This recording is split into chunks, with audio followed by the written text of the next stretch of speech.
Good afternoon, this is Sean Golding with Golding & Golding, here to discuss the basics of tax crimes and the statute of limitations. So, most of the time, tax violations are civil in nature. Despite, what you see in the movies, most violations are civil. So what does that mean? That means that the worst thing that can happen to a person is that they get hit with monetary fines and penalties. And that could result in things like liens and levies and things of that nature, but there's no loss of freedom, right? Excuse me. The main issue that people have when they do something wrong is, oh geez, am I going to end up in prison? You've seen all the prison movies. For someone who might have done a tax violation, it may not work out so well for them. But at the end of the day, most violations are civil. With that said, there are criminal tax violations that do happen. They tend to be situations that are more serious, things like tax evasion, intentionally avoiding paying tax when you know you're supposed to and you have a significant tax liability, making false statements, things of that nature.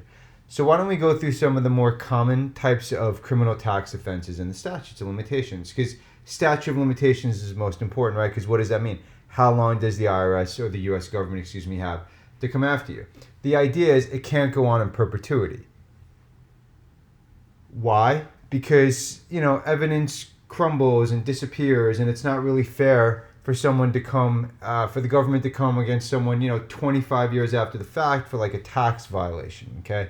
So in all aspects, other than something like murder, right, generally there is a statute of limitations as to the amount of time the government has to go after someone. And with tax violations, three of the most common: tax evasion, okay, that's going to be 6 years; failure to file a tax return, 6 years; filing a false tax return, 6 years. Some other statutes are 5 years, but generally it's going to be 5 or 6 years. Now, it's important, this is just common human nature.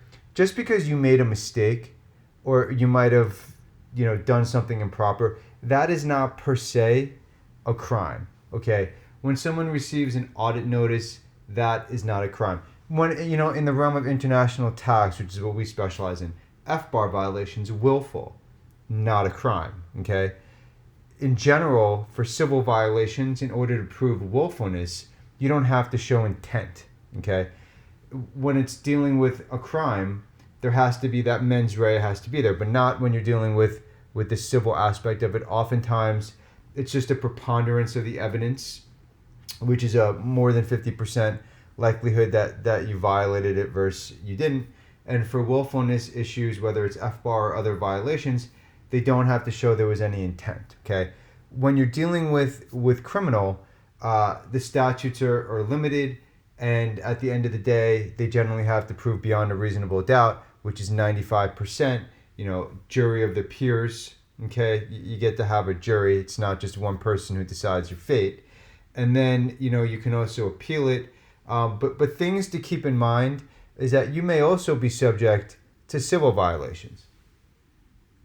In other words, just because the U.S. government, goes after you for one type of criminal violation doesn't mean you may not also be subject for civil violations as well, especially when it involves tax fraud.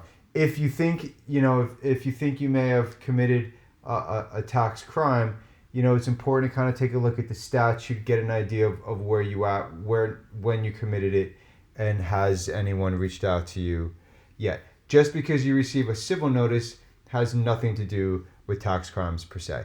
If you think you did something wrong, you think you were willful, and you want to get into compliance, the only program is really the Voluntary Disclosure Program, VDP, which is used for both offshore and domestic. Things like streamlined, reasonable cause delinquency, those don't apply to people when they're in a criminal situation.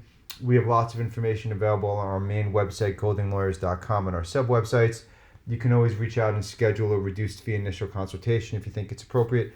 Again, my name is Sean Golding with Golding & Golding. Thank you for your time. Enjoy the rest of your day.